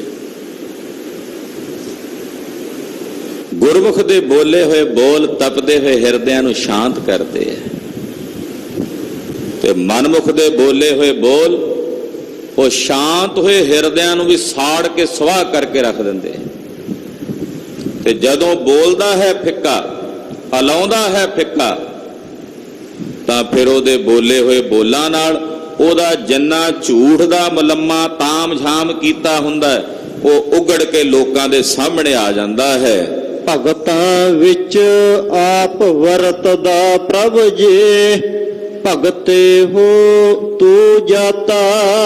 ਭਗਤਾਂ ਵਿੱਚ ਮੇਰੇ ਸਾਹਿਬ ਜੀ ਤੁਸੀਂ ਆਪ ਵਰਤਦੇ ਹੋ। ਭਗਤਾਂ ਵਿੱਚ ਰੱਬ ਖੁਦ ਆਪ ਵਰਤਦਾ, ਆਪ। ਤੇ ਭਗਤੀ ਕਰਨ ਵਾਲਿਆਂ ਨੇ ਹੀ ਹੈ ਵਾਹਿਗੁਰੂ ਜੀ ਤੁਹਾਨੂੰ ਜਾਤਾ ਜਾਣਿਆ। ਜਿਹੜੇ ਭਗਤੀ ਕਰਦੇ ਨੇ ਉਹੀ ਤੁਹਾਨੂੰ ਜਾਣਦੇ ਹਨ। ਮਾਇਆ ਮੋਹ ਸਭ ਲੋਕ ਹੈ ਤੇਰੇ, ਤੂੰ ਏਕੋ ਪੁਰਖ ਬਧਾਤਾ। ਇਹ ਜਿਤਨੀ ਵੀ ਮਾਇਆ ਤੇ ਇਹਦਾ ਜਿਹੜਾ ਮੋਹ, ਇਹਦੀ ਜੋ ਮਮਤਾ ਹੈ, हे ਵਾਹਿਗੁਰੂ ਇਹ ਸਭ ਤੇਰੀ। ਇਹ ਜਿਤਨੀ ਮਾਇਆ ਵਰਤ ਰਹੀ ਹੈ ਮਹਾਰਾਜ ਤੁਹਾਡੀ ਹੈ ਪਰਮੇਸ਼ਰ ਜੀ। ਤੁਸੀਂ ਇੱਕੋ ਪੁਰਖ ਵਿਧਾਤੇ ਹੋ, ਸਾਰੀ ਸੰਸਾਰ ਦੇ ਪ੍ਰਕਿਰਤੀ ਦੇ ਮਾਲਕ ਹੋ, ਇਸ ਦੇ ਸਿਰਜਣਹਾਰ ਹੋ। ਹਉ ਮੈਂ ਮਾਰ ਮਨਸਾ ਮਨ ਹੈ ਸਮਾਣੇ, ਗੁਰ ਕੈ ਸ਼ਬਦ ਪਛਾਤਾ। ਹਉ ਮੈਂ ਨੂੰ ਮਾਰ ਕੇ ਮਨਸਾ ਮਨ 'ਚ ਹੀ ਸਮਾ ਜਾਂਦੀ ਹੈ। ਕਿਹਨਾਂ ਦੇ? ਜਿਨ੍ਹਾਂ ਨੇ ਗੁਰੂ ਕੇ ਸ਼ਬਦ ਦੁਆਰਾ ਪਛਾਤਾ, ਪਛਾਣਿਆ ਹੈ ਪਰਮੇਸ਼ਰ ਦੇ ਸਰੂਪ ਨੂੰ, ਉਹ ਆਪਣੇ ਹਿਰਦੇ ਚੋਂ ਹਉਮੈ ਨੂੰ ਮਾਰ ਦਿੰਦੇ ਨੇ। ਉਹਨਾਂ ਦੀ ਮਨਸਾ ਮਨ 'ਚ ਹੀ ਸਮਾ ਜਾਂਦੀ ਹੈ। ਅਚਿੰਤ ਕੰਮ ਕਰ ਹੈ ਪ੍ਰਭ ਤਿਨ ਕੇ, ਜਿਨ ਹਰ ਕਾ ਨਾਮ ਪਿਆਰਾ। ਜਿਨ੍ਹਾਂ ਨੂੰ ਹਰੀ ਦਾ ਨਾਮ ਪਿਆਰਾ ਲੱਗਦਾ ਹੈ ਉਹਨਾਂ ਦੇ ਕੰਮ ਵਾਹਿਗੁਰੂ ਅਚਿੰਤੀ ਸੁਤੇ ਸਿੱਧੀ ਕਰੀ ਜਾਂਦਾ। ਸੁਭਾਵਕ ਹੀ ਉਹਨਾਂ ਦੇ ਕੰਮ ਅਚਿੰਤੀ ਸੁਤੇ ਸਿੱਧੀ ਹੋਈ ਜਾਂਦੇ ਹਨ ਜਿਨ੍ਹਾਂ ਨੂੰ ਹਰੀ ਵਾਹਿਗੁਰੂ ਪਰਮੇਸ਼ਰ ਦਾ ਨਾਮ ਪਿਆਰਾ ਲੱਗਦਾ ਹੈ, ਅਕਾਲ ਪੁਰਖ ਦਾ ਨਾਮ ਪਿਆਰਾ ਲੱਗਦਾ ਹੈ। ਹਾਂਜੀ।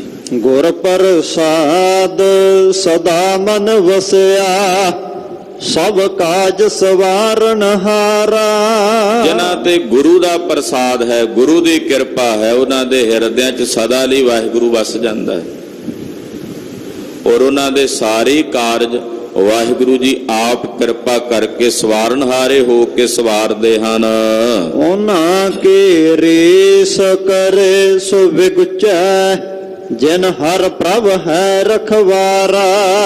ਉਹਨਾਂ ਦੀ ਜੇ ਕੋਈ ਰੀਸ ਕਰੇ ਉਹਨੂੰ ਖੁਆਰ ਹੋਣਾ ਪੈਂਦਾ। ਬਗਲਾ ਵੀ ਹੰਸ ਦੀ ਰੀਸ ਕਰਕੇ ਤਰਨ ਟੁਰ ਪਿਆ ਵੀ ਇਹ ਵੀ ਚਿੱਟੇ ਰੰਗ ਦਾ, ਮੈਂ ਵੀ ਚਿੱਟੇ ਰੰਗ ਦਾ, ਮੈਂ ਕੋਈ ਘਾਟਾ ਇਹਦੇ ਤੋਂ। ਤੁਰਿਆ ਹੰਸ ਹੁਣ ਤਰਦੇ ਨੇ, ਬਗਲੇ ਨੂੰ ਤਰਨਾ ਨਹੀਂ ਆਉਂਦਾ। ਚੱਲਿਆ ਸੀ ਤਰਨ ਵਾਸਤੇ, ਡੁੱਬ ਗਿਆ ਸਿਰ ਤੱਲੇ ਪੈਰ ਉੱਪਰ। ਹੰਸਾਂ ਦੇਖ ਤਰੰਦਿਆਂ ਬੱਗਾ ਪੇ ਆਇਆ ਚਾਓ, ਡੂਬ ਮੂਏ ਬਗ ਬੱਪੜੇ ਸਿਰ ਤਲ ਉੱਪਰ ਪਾਓ। ਰੱਬ ਦੇ ਪਿਆਰਿਆਂ ਭਗਤ ਜਨਾਂ ਦੀ ਜੇ ਕੋਈ ਰੀਸ ਕਰੇ ਤਾਂ ਉਹਨੂੰ ਖੁਆਰ ਹੋਣਾ ਪੈਂਦਾ। ਰੀਸ ਨਹੀਂ, ਉਹਨਾਂ ਦੀ ਸਿੱਖਿਆ ਅਨੁਸਾਰ ਚੱਲੇ। ਜੋ ਕਹਿੰਦੇ ਨੇ ਉਹ ਕਮਾਵੇ, ਜੋ ਕਰਦੇ ਨੇ ਰੀਸ ਨਹੀਂ। ਤੇ ਕਈ ਵਾਰ ਰੀਸ ਕਰਨ ਵਾਲਿਆਂ ਨੂੰ ਖੁਆਰ ਹੋਣਾ ਪੈਂਦਾ। ਜਿਨ੍ਹਾਂ ਦਾ ਹਰੀ ਪ੍ਰਭੂ ਆਪ ਖੁਦ ਰਖਵਾਲਾ ਹੈ, ਉਹਨਾਂ ਦੀ ਅਗਰ ਕੋਈ ਰੀਸ ਕਰਦਾ ਹੈ ਤਾਂ ਰੀਸ ਕਰਨ ਵਾਲੇ ਨੂੰ ਖੁਆਰ ਹੋਣਾ ਪੈਂਦਾ। ਹਾਂਜੀ।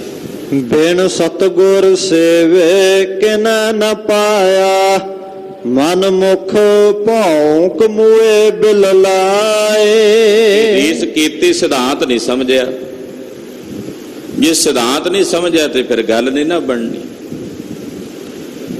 ਤੂੰ ਨਾਲ ਪਾਤਸ਼ਾਹ ਕਹਿੰਦੇ ਹਨ ਕਿ ਸਤਿਗੁਰੂ ਸੱਚੇ ਪਾਤਸ਼ਾਹ ਜੀ ਦੀ ਸੇਵਾ ਤੋਂ ਬਿਨਾਂ ਕਦੇ ਕਿਸੇ ਨੂੰ ਸੁੱਖ ਨਹੀਂ ਪ੍ਰਾਪਤ ਹੋਇਆ। ਮਨਮੁਖ ਬੰਦੇ ਭੌਂਕ ਕੇ ਮਰ ਜਾਂਦੇ ਨੇ, ਭੌਂਕ ਭੌਂਕ ਕੇ ਵਿਰਲਾਪ ਕਰਦੇ ਹੋਏ। ਸਤਿਗੁਰਾਂ ਦੀ ਸੇਵਾ ਤੋਂ ਬਿਨਾਂ ਕਦੇ ਕਿਸੇ ਨੂੰ ਸੁੱਖ ਪ੍ਰਾਪਤ ਨਹੀਂ ਹੋਇਆ। ਆਵ ਹੈ ਜਾਵ ਹੈ ਠੌਰ ਨ ਪਾਵ ਹੈ, ਦੁੱਖ ਮਹਿ ਦੁੱਖ ਸਮਾਏ।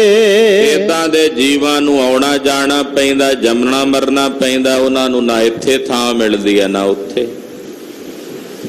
ਆਵਹਿ ਜਾਵਹਿ ਠੌਰ ਨ ਪਾਵਹਿ, ਥਾਂ ਮਿਲਦੀ ਨਹੀਂ ਨਾ ਲੋਕ ਵਿੱਚ ਨਾ ਪਰਲੋਕ ਵਿੱਚ। ਦੁੱਖ ਮਹਿ ਦੁੱਖ ਸਮਾਈ, ਪਹਿਲਾਂ ਵੀ ਦੁੱਖ ਦੇ ਵਿੱਚ ਹੀ ਜ਼ਿੰਦਗੀ ਬੀਤਦੀ, ਮੁੜ ਕੇ ਫਿਰ ਦੁੱਖਾਂ ਵਿੱਚ ਹੀ ਪੈਂਦੇ ਨੇ। ਅੱਗੇ ਵੀ ਸੁੱਖ ਦੀ ਆਸ ਨਹੀਂ ਉਹਨਾਂ ਨੂੰ, ਨਹੀਂ ਤਾਂ ਦੁੱਖ ਜਾਵੇ ਤੇ ਸੁੱਖ ਦੀ ਆਸ ਹੁੰਦੀ ਹੈ। ਪਰ ਮਨਮੁਖ ਦੇ ਅੰਦਰ ਜਿਹਨੇ ਗੁਰੂ ਸੇਵਾ ਹੀ ਨਹੀਂ ਕਰਨੀ, ਉਹਦੀ ਜ਼ਿੰਦਗੀ ਪਹਿਲਾਂ ਹੀ ਦੁੱਖਾਂ 'ਚ ਬੀਤਦੀ ਤੇ ਅੱਗੇ ਵੀ ਉਹਨਾਂ ਲਈ ਸੁੱਖਾਂ ਦੀ ਆਸ ਨਹੀਂ, ਦੁੱਖ ਹੀ ਨੇ, ਦੁੱਖ 'ਚ ਹੀ ਸਮਾਉਂਦੇ ਆ। ਭਾਵੇਂ ਸਾਰੀਆਂ ਸੁੱਖ ਸਹੂਲਤਾਂ ਆ ਜਾਣ ਉਹਨਾਂ ਕੋਲ, ਫਿਰ ਵੀ ਦੁੱਖ ਹੀ ਰਹਿੰਦੇ ਹਨ। ਉਹਨਾਂ ਦੇ ਹਿਰਦੇ ਨੂੰ, ਅੰਦਰਲੇ ਨੂੰ ਸ਼ਾਂਤੀ ਨਹੀਂ ਮਿਲਦੀ। ਗੁਰਮੁਖ ਹੋਵੈ ਸੋ ਅੰਮ੍ਰਿਤ ਪੀਵੈ, ਸਹਿਜ ਸਾਚ ਸਮਾਏ। ਜੇ ਕੋਈ ਗੁਰਮੁਖ ਹੋ ਜਾਏ ਉਹ ਅੰਮ੍ਰਿਤ ਪੀਂਦਾ ਹੈ। ਗੁਰਮੁਖ ਅੰਮ੍ਰਿਤ ਨੂੰ ਗ੍ਰਹਿਣ ਕਰਦਾ ਹੈ। ਗੁਰਮੁਖ ਜ਼ਹਿਰ ਨੂੰ ਛੱਡ ਕੇ ਅੰਮ੍ਰਿਤ ਪੁੰਚਦਾ ਹੈ। ਔਰ ਜਿਹੜਾ ਗੁਰਮੁਖ ਅੰਮ੍ਰਿਤ ਨੂੰ ਪੀਂਦਾ ਹੈ ਉਹ ਸਹਿਜੇ ਹੀ, ਸੁਤੇ ਸਿੱਧ ਹੀ ਉਸ ਸੱਚ ਸਰੂਪ ਅਕਾਲ ਪੁਰਖ ਵਾਹਿਗੁਰੂ ਵਿੱਚ ਸਮਾ ਜਾਂਦਾ ਹੈ, ਅਭੇਦ ਹੋ ਜਾਂਦਾ ਹੈ। ਬਿਨ ਸਤਗੁਰ ਸੇਵੇ ਜਨਮ ਨ ਛੋੜੈ, ਜੇ ਅਨੇਕ ਕਰਮ ਕਰੈ ਅਧਿਕਾਏ। ਸਤਿਗੁਰਾਂ ਦੀ ਸੇਵਾ ਕੀਤੇ ਬਿਨਾ ਜਨਮ ਮਰਨ ਨਹੀਂ ਮੁੱਕਣਾ।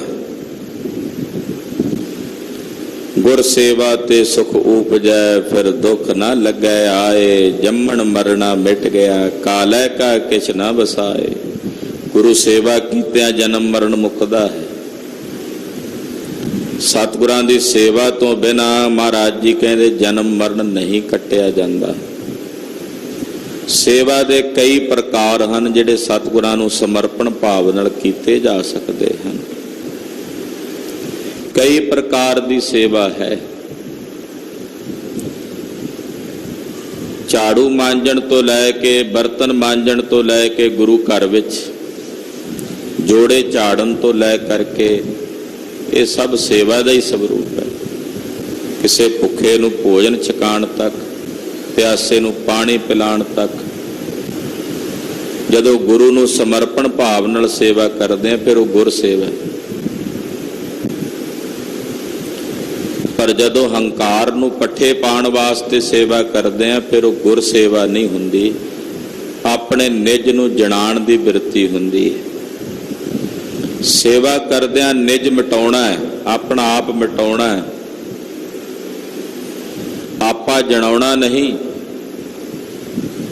ਤੋ ਸਤਿਗੁਰਾਂ ਦੀ ਸੇਵਾ ਤੋਂ ਬਿਨਾਂ ਜਨਮ ਨਹੀਂ ਛੱਡਦਾ, ਮੁੜ ਮੁੜ ਜੰਮਣਾ ਮਰਨਾ ਪੈਂਦਾ। ਜੇ ਅਨੇਕ ਕਰਮ ਕਰਾਇਆ ਅਧਿਕਾਈ, ਗੁਰੂ ਵਾਲਾ ਨਾ ਹੋਵੇ, ਹੋਰ ਭਾਵੇਂ ਬੜੇ ਕਰਮ ਕਾਂਡ ਕਰੀ ਜਾਵੇ, ਅਧਿਕਾਈ ਬਹੁਤ ਸਾਰੇ ਕਰਮ ਕਰੀ ਜਾਵੇ, ਜੀ ਅਸੀਂ ਤਾਂ ਕੰਮ ਚੰਗੇ ਕਰਦੇ ਹਾਂ ਪਰ ਅਸੀਂ ਨਹੀਂ ਗੁਰੂ ਘਰ ਜਾਂਦੇ, ਨਾ ਗੁਰੂ ਨੂੰ ਮੰਨਦੇ ਹਾਂ, ਕੰਮ ਚੰਗੇ ਕਰਦੇ ਹਾਂ। ਕਹਿੰਦੇ ਭਾਈ ਜੇ ਗੁਰੂ ਸੇਵਾ ਨਹੀਂ ਕੀਤੀ, ਕਰਮ ਤੂੰ ਭਾਵੇਂ ਬਹੁਤ ਚੰਗੇ ਕਰਦਾ ਜਾ ਰਿਹਾ ਹੈ, ਪਰ ਜੇ ਗੁਰੂ ਨੂੰ ਸਮਰਪਣ ਨਹੀਂ, ਗੁਰੂ ਵਾਲਾ ਨਹੀਂ ਹੈ, ਤਾਂ ਫਿਰ ਤੇਰੀ ਉਹ ਜਿੰਨੀ ਵੀ ਕਾਲੀ ਹੋਈ ਕਾਲਣਾ ਜਾਈਆਂ, ਤੇਰਾ ਜਨਮ ਮਰਨ ਨਹੀਂ ਮੁੱਕਣਾ। ਤੂੰ ਆਵਾਗਾਉਣ ਤੋਂ ਰਹਿਤ ਨਹੀਂ ਹੋਣਾ। ਜੇ ਤੈਂ ਚਾਹੁੰਦਾ ਕਿ ਤੇਰਾ ਜਨਮ ਮਰਨ ਕੱਟਿਆ ਜਾਵੇ, ਫਿਰ ਗੁਰੂ ਸ਼ਰਨ ਚ ਆ ਕੇ ਗੁਰੂ ਵਾਲਾ ਹੋ ਕੇ ਸੇਵਾ ਕਰ। ਵੇਦ ਪੜ੍ਹੈ ਤੈ ਵਾਦ ਵਖਾਣ ਹੈ, ਬਿਨ ਹਰ ਪਤ ਗਵਾਏ। ਵੇਦ ਪੜ੍ਹੇ, ਵੇਦ ਪੜ੍ਹਨੇ ਸੀ ਮਨ ਦੀ ਸ਼ਾਂਤੀ ਲਈ। ਪੜ੍ਹਾਈ ਕਾਹਦੇ ਲਈ ਹੁੰਦੀ ਹੈ? ਚਲੋ ਕੁਝ ਮਨ ਸ਼ਾਂਤ ਹੋ ਜਾਏ, ਪੜ੍ਹ ਕੇ ਕੁਝ ਜਾਣਕਾਰੀ ਮਿਲੇ, ਗਿਆਨ ਪ੍ਰਾਪਤ ਹੋਵੇ। ਤੇ ਜੇ ਪੜ੍ਹ ਕੇ ਹੁਜਤਬਾਜ਼ੀਆਂ ਹੀ ਕਰਨੀਆਂ ਨੇ, ਜਣੇ ਖਣੇ ਨਾਲ ਜਾ ਕੇ ਬਹਿਸਬਾਜ਼ੀ ਕਰਨੀ ਹੈ, ਜਣੇ ਖਣੇ ਨਾਲ ਜਾ ਕੇ ਆਪਣੀ ਹਉਮੈ ਹੀ ਜਣਾਣੀ ਆ ਵੀ ਮੈਂ ਪੜ੍ਹਿਆ ਹੋਇਆ, ਤੇ ਫਿਰ ਕਿਆ ਫਾਇਦਾ ਹੋਇਆ ਵੇਦ ਪੜ੍ਹਨ ਦਾ? ਗਿਆਨ ਦੇ ਗ੍ਰੰਥ ਪੜ੍ਹੇ ਵੀ ਚਲੋ ਕੁਝ ਕੁ ਮਨ ਸਮਝਾਵਨ ਕਾਰਨੇ, ਕਛੂ ਕੁ ਪੜ੍ਹਿਆ ਗਿਆਨ ਤਾਂ ਪੜ੍ਹਿਆ ਸੀ। ਪਰ ਜੇ ਪੜ੍ਹ ਕੇ ਵਾਦ ਵਿਵਾਦ ਹੀ ਕਰਨਾ ਸੀ ਤਾਂ ਫਿਰ ਭਾਈ ਫਿਰ ਉਸ ਪੜ੍ਹੇ ਹੋਏ ਦਾ ਕੋਈ ਲਾਭ ਨਹੀਂ। ਪੜ੍ਹਿਆ ਪਰ ਪੜ੍ਹ ਕੇ ਕੜਿਆ, ਜੇਤਾ ਪੜ੍ਹਿਆ ਤੇਤਾ ਕੜਿਆ, ਫਿਰ ਕੀ ਫਾਇਦਾ ਹੋਇਆ ਪੜ੍ਹਨ ਦਾ? ਜੇ ਪੜ੍ਹ ਕੇ ਕੜਦਾ ਰਿਹਾ, ਸੜਦਾ ਰਿਹਾ, ਕੜਿਆ ਦਾ ਮਤਲਬ ਹੁੰਦਾ ਵੀ ਸੜਦਾ ਰਿਹਾ, ਭੁੱਜਦਾ ਰਿਹਾ, ਪੜ੍ਹ ਕੇ ਮਨ ਸ਼ਾਂਤ ਨਹੀਂ ਹੋਇਆ, ਤੇ ਫਿਰ ਕੀ ਫਾਇਦਾ ਹੋਇਆ ਵੀ ਪੜ੍ਹਨ ਦਾ?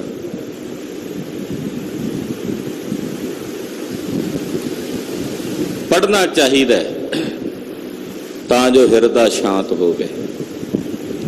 ਇਸ ਕਰਕੇ ਨਹੀਂ ਪੜ੍ਹਨਾ ਚਾਹੀਦਾ ਵੀ ਅਸੀਂ ਹੁਜਤਬਾਜ਼ੀ ਕਰਨੀ, ਅਸੀਂ ਲੋਕਾਂ ਨਾਲ ਝਗੜਾ ਕਰਨ ਲਈ ਪੜ੍ਹਨਾ, ਲੋਕਾਂ ਨੂੰ ਜਣਾਉਣ ਲਈ ਵੀ ਮੈਨੂੰ ਤੇਰੇ ਨਾਲੋਂ ਵੱਧ ਜਾਣਕਾਰੀ, ਮੈਨੂੰ ਤੇਰੇ ਨਾਲੋਂ ਵੱਧ ਗਿਆਨ ਹੈ।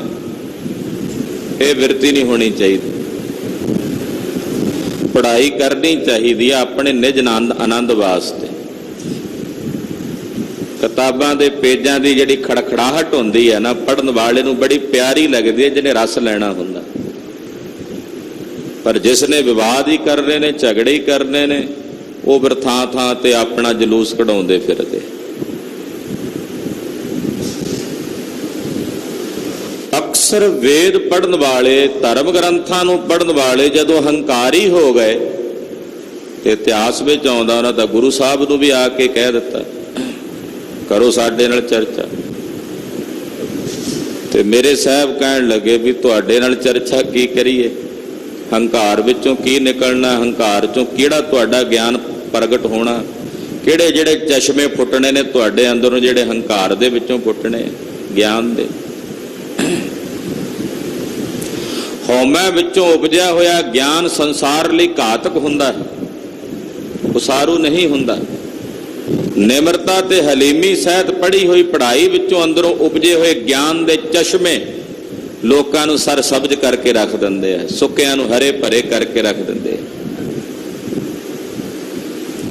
ਤੇ ਇੱਥੇ ਕਹਿੰਦੇ ਆ ਵੀ ਵੇਦ ਪੜ੍ਹੇ ਪਰ ਝਗੜਾ ਹੀ ਕੀਤਾ, ਵਾਦ ਵਖਾਣ, ਬਿਨ ਹਰ ਪਤ ਗਵਾਈ, ਹਰੀ ਹਰੀ ਨਹੀਂ ਕੀਤਾ, ਪਰਮੇਸ਼ਰ ਦਾ ਭਜਨ ਨਹੀਂ ਕੀਤਾ। ਤੇ ਪਰਮੇਸ਼ਰ ਦੇ ਭਜਨ ਨੂੰ ਇਹੀ ਕਹਿੰਦੇ ਰਹੀਏ ਤੇ ਤੋਤਾ ਰਟਨ ਹੈ।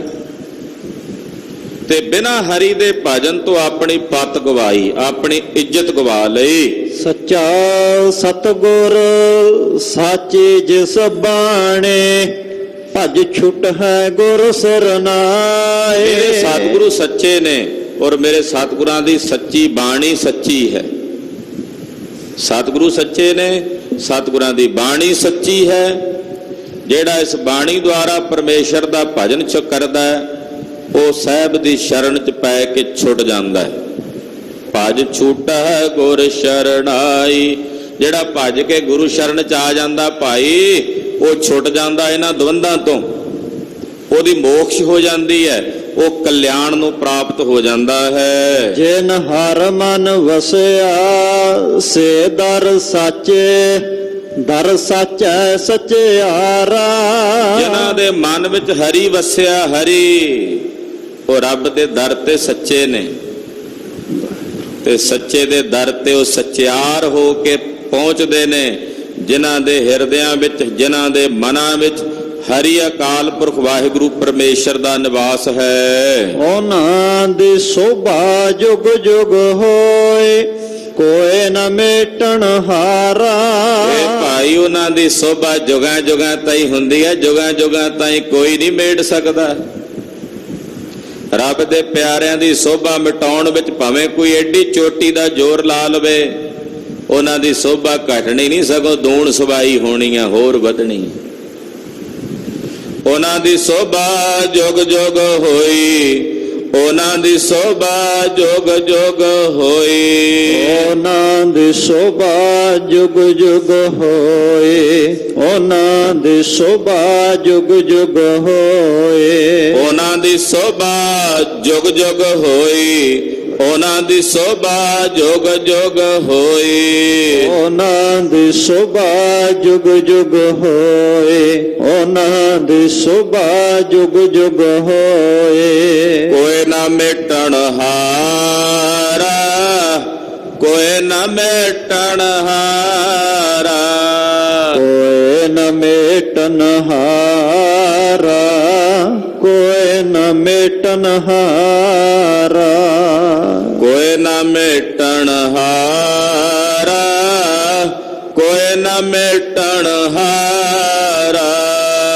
ਕੋਈ ਨ ਮੇਟਨ ਹਾਰਾ, ਕੋਈ ਨ ਮੇਟਨ ਹਾਰਾ। ਹਰ ਮਨ ਤਨ ਵਸਿਆ ਸੋਈ, ਜੈ ਜੈਕਾਰ ਕਰੇ ਸਭ ਕੋਈ। ਵਾਹਿਗੁਰੂ ਵਾਹਿਗੁਰੂ। ਉਹਨਾਂ ਦੀ ਵਡਿਆਈ, ਉਹਨਾਂ ਦੀ ਸੋਭਾ ਜੁਗਾਂ ਜੁਗਾਂ ਤੱਕ ਸੰਸਾਰ ਦੇ ਵਿੱਚ ਹੁੰਦੀ ਹੈ।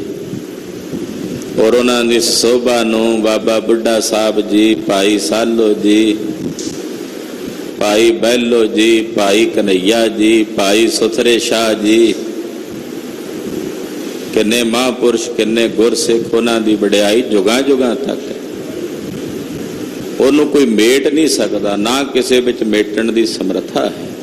ਹਾਂਜੀ। ਨਾਨਕ ਤਿਨ ਕੈ ਸਦ ਬਲਿਹਾਰੈ, ਜਿਨ ਹਰ ਰਾਖਿਆ ਉਰ ਧਾਰਾ। ਧੰਨ ਸ੍ਰੀ ਗੁਰੂ ਅਮਰਦਾਸ ਜੀ ਮਹਾਰਾਜ ਫਰਮਾਉਂਦੇ ਹਨ, ਮੈਂ ਤਿਨਾਂ ਤੋਂ ਸਦਾ ਲਈ ਬਲਿਹਾਰ ਜਾਂਦਾ ਹਾਂ, ਸਦਾ ਲਈ ਵਾਰੇ ਜਾਂਦਾ ਹਾਂ, ਜਿਨ੍ਹਾਂ ਨੇ ਹਰੀ ਨੂੰ ਆਪਣੇ ਹਿਰਦੇ ਵਿੱਚ ਵਸਾਇਆ, ਜਿਨ ਹਰ ਰਾਖਿਆ ਔਰ ਧਾਰਾ। ਜਿਨ੍ਹਾਂ ਹਰੀ ਨੂੰ ਆਪਣੇ ਹਿਰਦੇ 'ਚ ਵਸਾਇਆ, ਮੈਂ ਉਹਨਾਂ ਤੋਂ ਸਦਾ ਲਈ ਬਲਿਹਾਰ ਜਾਂਦਾ ਹਾਂ, ਵਾਰੇ ਵਾਰੇ ਜਾਂਦਾ ਹਾਂ। ਪਾਤਸ਼ਾਹ ਜੀ ਦੀ ਪਾਵਨ ਪਵਿੱਤਰ ਬਾਣੀ ਅਗਾਧ ਬੋਧ ਹੈ। ਵਿਚਾਰਾਂ ਕਰਦਿਆਂ ਹੋਈਆਂ ਭੁੱਲਾਂ ਚੁੱਕਾਂ ਦੀ ਖਿਮਾ। ਵਾਹਿਗੁਰੂ ਵਾਹਿਗੁਰੂ, ਵਾਹਿਗੁਰੂ ਵਾਹਿਗੁਰੂ।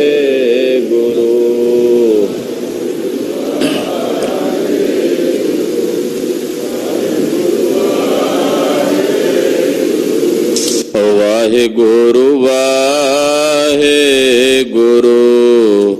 ਵਾਹਿਗੁਰੂ ਵਾਹਿਗੁਰੂ।